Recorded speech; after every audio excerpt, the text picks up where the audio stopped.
This lecture is on the third social determinant of health, which is neighborhood or built environment. As we go through the slides, I think it will be obvious how closely related environment is to the other two that we've covered, education and economic stability.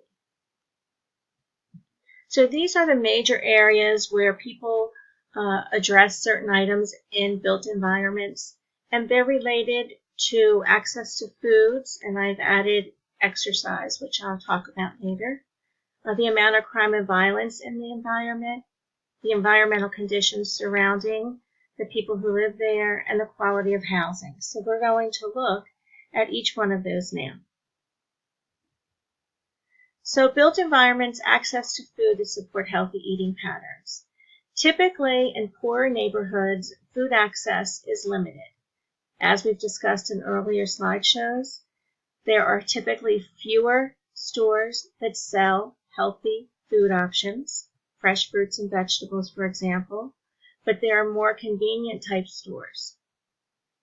The same is true in rural areas because the stores are so much further away from the people. So even though it's a completely different environment, the food access can be the same in a rural or an urban area. What is different is transportation. In an urban area, if a store is 40 minutes away by bus drive, it's not likely that a woman with children, a single mom, or a mom that's not single, is going to travel 40 minutes to get groceries when she can go right down the street to the convenience store and get something to eat, or to a fast food restaurant and get something to eat. So the issue of transportation to the stores compounds the fact that there are fewer stores around.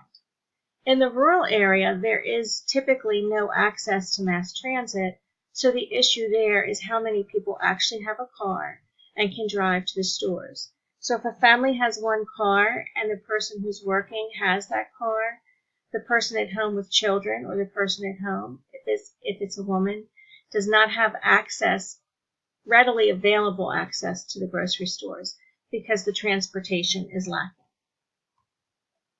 The same is true for access to exercise and fitness with transportation.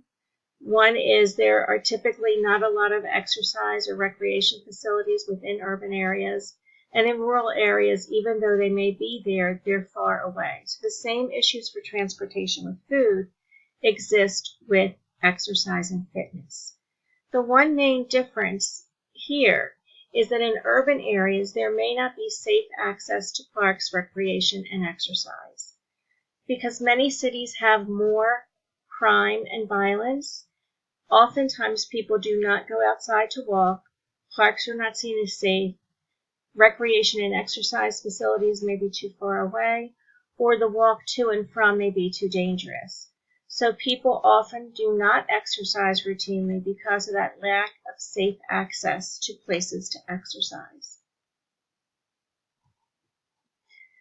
Closely related is violence and crime, and I've also included some accidental issues here because they are related to built environment. So the first one, pedestrian and bicycle accidents. These are more likely to happen in urban areas where people may get around walking or riding bikes more so than driving cars.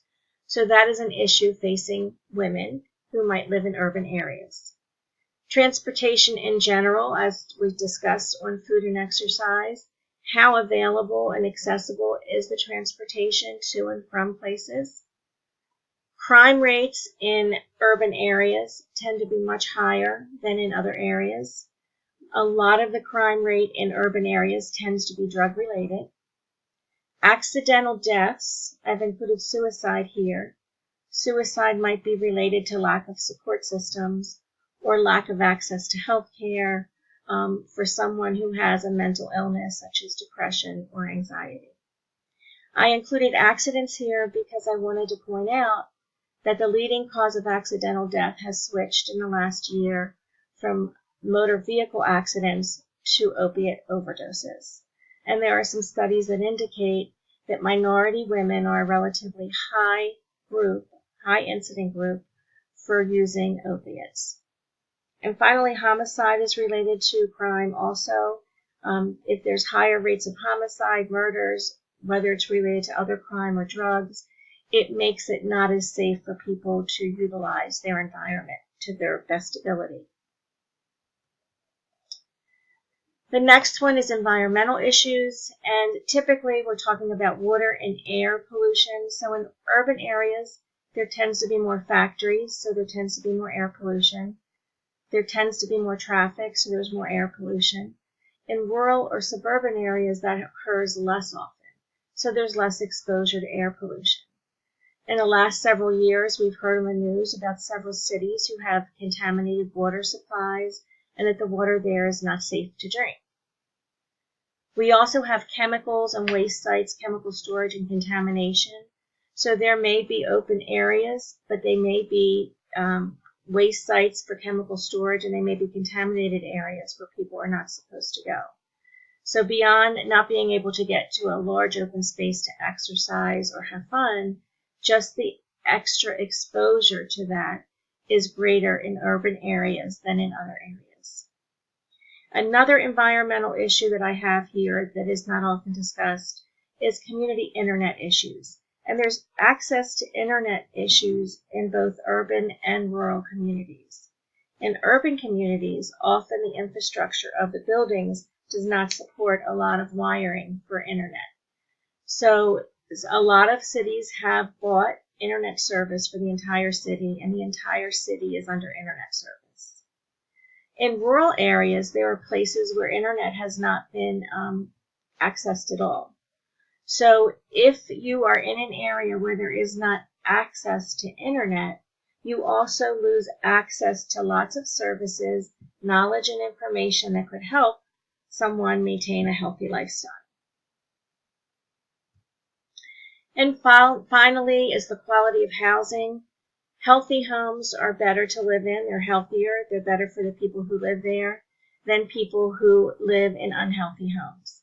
In unhealthy homes, some of the issues that are faced are roach droppings, rodents, lead, and asbestos. All of these items are related to diseases, and if you're living in a home that has a lot of roaches and therefore there's roach droppings or rodents, you're going to be more likely to have diseases like asthma be triggered. Lead poisoning in paint is an issue, especially for small children, and asbestos has been proven to cause cancer. So if you're living in a poor neighborhood or in older homes, you may be more likely to be exposed to lead or asbestos. So how do these things relate to health for women and children in this case? I'm including them in this discussion. So the first thing is asthma. Asthma is the leading cause of loss of school for children, and it also causes a lot of days loss of work for adults. It has a huge cost to the healthcare system, and anybody who's living in poor environmental conditions or poor quality housing, if they have asthma, it's much more likely to be triggered and need treatment and management. Accidental deaths, I've included on the other slide, and I talked about drug overdoses or opiate overdoses being the leading cause of accidental deaths in the United States. If a woman is living in an area with higher drug use rates, she's more likely to be exposed to drugs. Also, there are studies that show that certain groups of women, ethnicities, use opiates more often than others. In regards to homicide, I've added abuse. Women in certain areas are more likely to have been victims or survivors of interpersonal violence. It could be related to a domestic situation, or it could be a situation where people are not living together. But there are areas and there are groups of women who have higher rates of abuse. And then sometimes abuse does lead to homicide, and I've already discussed how homicide is related to crime in the area. Drug use also is related to crime in the area. People who are using drugs and become addicted, they're much more likely to get other diseases. There are the typical diseases that are spread through blood, like HIV, but then their immune system is usually weakened, and they're much more likely to have more diseases that are related to that. They're more likely to get pneumonia, they're more likely to get the flu. So those are all really important issues. The lack of exercise and food leads to obesity. We know that women have a higher rate of obesity than men, and certain ethnic groups of women have higher rates of obesity than men. Obesity is linked to heart disease, cancer, stroke, and diabetes, which are the main causes of death in the United States. So women who do not have access to healthy foods and exercise are more likely to have a higher obesity rate, and therefore they're at greater risk for those diseases.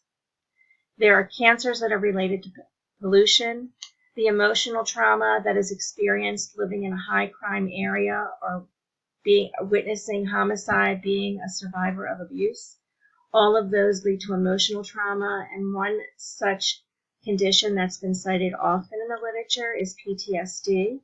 People may also be depressed or have anxiety related to the trauma they experience in their environments. And then I've already discussed heart disease and diabetes and how all of these things could put someone at greater risk for those diseases. So how does it relate to healthcare? So access to healthcare, there's two things to talk about. Is it available and is it accessible? So I'm going to talk about availability first, and that would be location of services. So if the healthcare is far away from the woman, she's less likely to go there. So the location of services available to a woman is very important, because if she has to travel 40 or 50 minutes away from home in a high crime area, it's not likely to happen. If we complicate that situation by having young children, it is extremely unlikely that a woman with 3 children, 2 children, even 1 child is going to travel by bus for 40 minutes to get to a healthcare setting. So the location of the services are very important. They have to be close by, they have to be convenient. And the other thing that's very important is that healthcare facilities must be child and family friendly. So if a woman has children who are young and she needs to take them with her because she doesn't have childcare, if the facility or the doctor's office or the clinic is not child friendly and not accepting of young children being there, again, she is less likely to go for services. The other issue to discuss in access is, can people get to the services? So the services could be there, but if they don't have access to them, then that's an issue. So I have transportation listed, but before I talk about that, I'm going to talk about hours. If someone is in the working poor class, which means they're working maybe more than one job just to make ends meet, they may not have availability from between 9 and 3 to go to a clinic. So the hours of the clinic and when the services are actually accessible to people is really important. If clinics are not open at hours where people can use them, then people are not going to use them. And the other issue discussed several times throughout the slide presentation this week is transportation. If the service is too far away and it requires too long of a trip to and from, that decreases likelihood of use. Or if there's transportation issues not related to mass transit, but related to cars and have the availability of someone to be able to drive to a location in a rural area, that too would compound the issue of a woman using or accessing services that exist. So just to summarize, we know that education and economics are related to where someone lives. People with low education typically make less money and typically are going to live in communities or environments that are less safe and less healthy. Overall, it contributes to lack of services, heart disease, cancer, diabetes, emotional issues, and because of the environment and the stress involved, sometimes it leads to an increase in domestic violence or interpersonal partner violence. So keep these things in mind as you move forward. These are the 3 social determinants of health we've covered, and this is an overview of how they relate to women's health. So what should you do next? You should make sure you read all the material in the lesson and review web links or videos that I've included. I have tried to include different items related to the topics for your research and presentations this semester. You feel free to not read everything or watch everything. Feel free to choose the ones that are most closely related to your final paper, or you can choose whatever you think is most interesting. The other thing you should be doing is you should be continuing to gather and read articles related to economic stability and other issues for your topic for this semester.